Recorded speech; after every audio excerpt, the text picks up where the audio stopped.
Selamat pagi, selamat bertemu kembali siswa-siswa kelas 12 SMK Teknik Bisnis Sepeda Motor. Hari ini kita bertemu kembali untuk pertemuan kedua dalam pelajaran pengelolaan bengkel sepeda motor. Dan kita akan membahas faktor-faktor keberhasilan bengkel.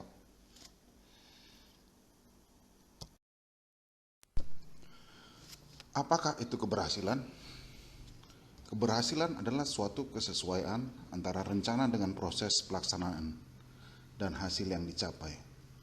Artinya, keberhasilan itu adalah sasaran yang dicapai melalui proses atau tahapan-tahapan yang sudah direncanakan secara matang.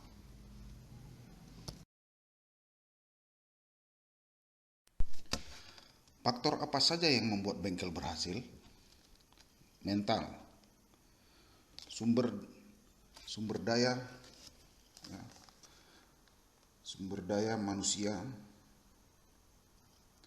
modal, perencanaan bisnis, dan pengetahuan usaha.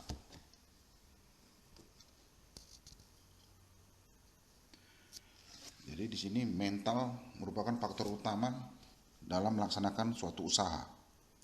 Ya, salah satunya seorang pengusaha atau pemilik bengkel harus memiliki mental yang kuat sehingga dapat berpikir positif dalam menghadapi segala masalah maupun tantangan yang ada. Kemudian sumber daya manusia. Memegang kendali bengkel seharusnya mampu mengontrol seluruh aktivitas karyawan dan operasional bengkel. Semua hal yang berhubungan dengan bengkel harus diperhatikan agar operasional maupun administrasi bisa berjalan dengan baik. Kelalaian pemegang petinggi perusahaan ini dapat menjadi kegagalan bisnis. Kemudian modal.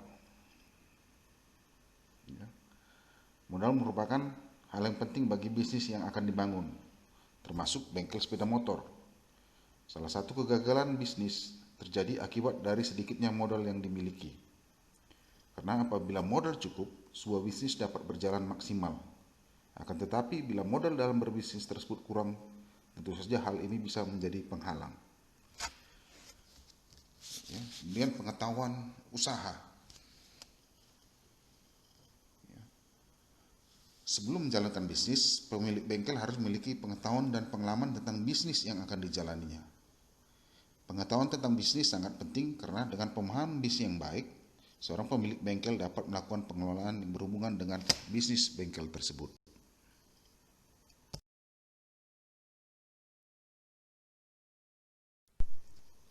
Apa saja indikator keberhasilan bengkel? Ya, pertama, kemampuan menghasilkan laba atau laba bersih sebuah bengkel akan dicapai setelah keuntungan dikurangi biaya-biaya produksi, termasuk pajak dan biaya lainnya. Kemudian sumber daya manusia, sumber daya keuangan, sumber daya manusia, kedudukan pasar, pengembangan usaha, sarana kerja, dan tanggung jawab sosial bengkel terhadap lingkungan. Sumber daya keuangan itu meliputi tingkat efisiensi yang ingin dicapai, batas bersih yang ingin dihasilkan, laba yang diharapkan, kebutuhan dana yang dibutuhkan untuk modal maupun biaya operasi. Kemudian sumber daya manusia, yaitu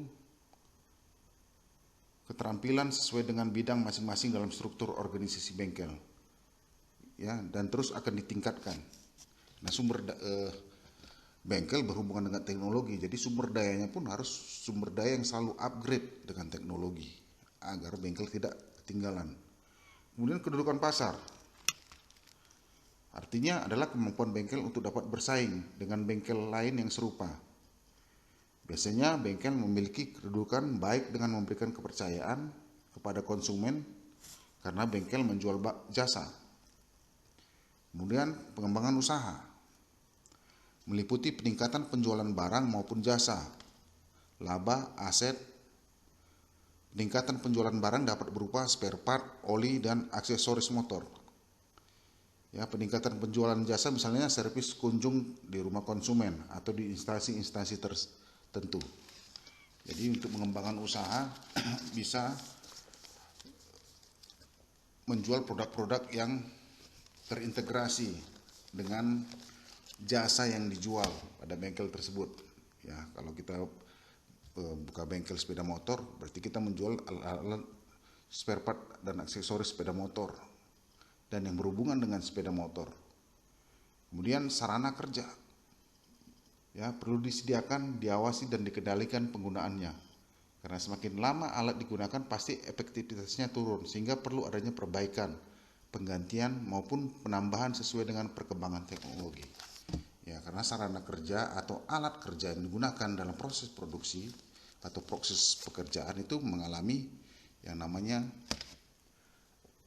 kemampuan susut atau kemampuan standarnya berkurang, jadi perlu ada perawatan dan penggantian secara periodik agar pekerjaan tetap berjalan dengan baik.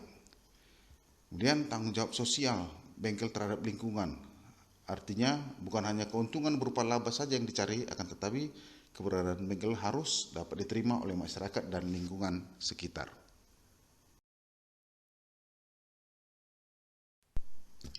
Apa saja kunci utama keberhasilan bengkel? Yang pertama, bersemangat dalam melihat dan mencari peluang baru. Kemudian disiplin ketat dalam menjalankan peluang yang diperoleh. Mengejar peluang yang sangat baik dan menghindari peluang yang kurang menguntungkan bagi organisasi. Kemudian fokus pada pelaksanaan dan mengikut sertakan energi setiap orang yang berada di dalam jangkauan organisasi.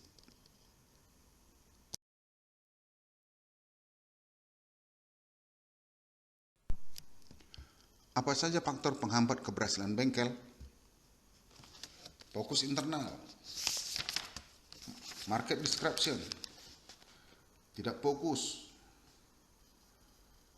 pertanggungjawaban tidak jelas,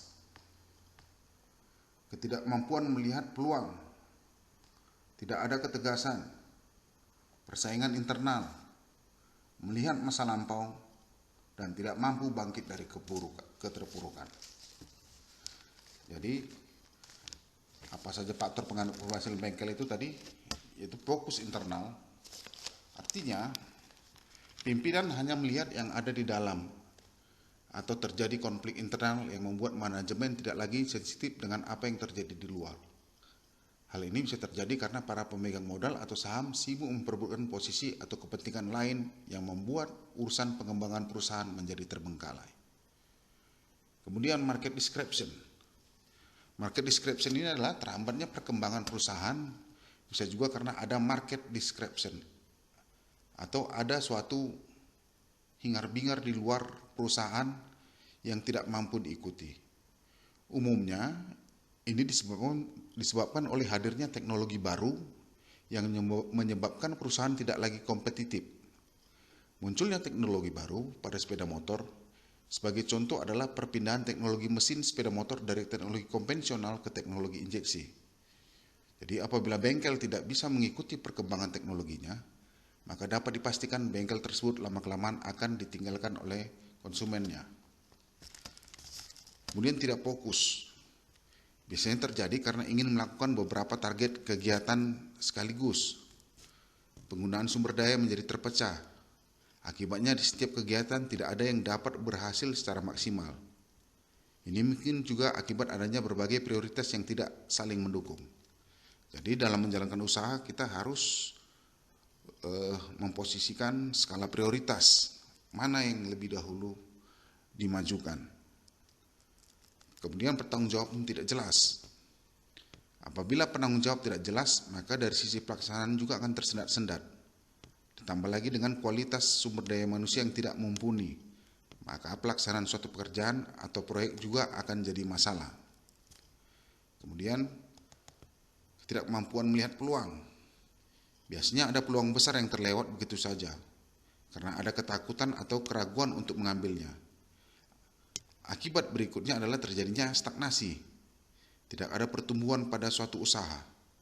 Keadaan ini dapat diperparah apabila produk dan jasa perusahaan sudah tidak mutakhir atau outdated products and service. Kemudian persaingan internal, ya, umumnya terjadi karena ada konflik di level atas, ya, sesama orang dalam saling bersaing ingin merebut posisi dalam menjalankan perusahaan. Kemudian melihat masa lampau, biasanya terjadi karena melihat kesuksesan di masa lampau sehingga pimpinan selalu membandingkan keadaan sekarang dengan keberhasilan sebelumnya, sehingga terjadi usahanya jalan di tempat, jadi susah berkembang. Dan yang terakhir, tidak mampu bangkit dari keterpurukan, ya, tidak mampu bangkit dari keterpurukan. Kegagalan dalam suatu promosi yang menelan investasi lumayan besar seringkali jadi membuat manajemen menjadi gamang. Biasanya rasa percaya diri akan terkikis karena sejumlah uang yang digunakan untuk promosi tidak membuahkan hasil. Apabila perusahaan tidak memiliki cadangan atau pemegang saham tidak mau lagi menambah dana segar, cepat atau lambat dampaknya adalah pada lambatnya pengembangan perusahaan. Demikianlah untuk materi kita pada hari ini. Mudah-mudahan siswa kami tetap fokus walaupun kita belajar tidak bertatap muka secara langsung. Tapi saya harap apa yang saya lakukan hari ini bisa berbekas dan bisa diingat oleh siswa kami dan bermanfaat bagi Anda. Ya, ingat pesan saya, kita bisa bukan karena bakat, bukan karena berbakat, tapi karena banyak belajar dan latihan. Sampai jumpa, sekian dan terima kasih.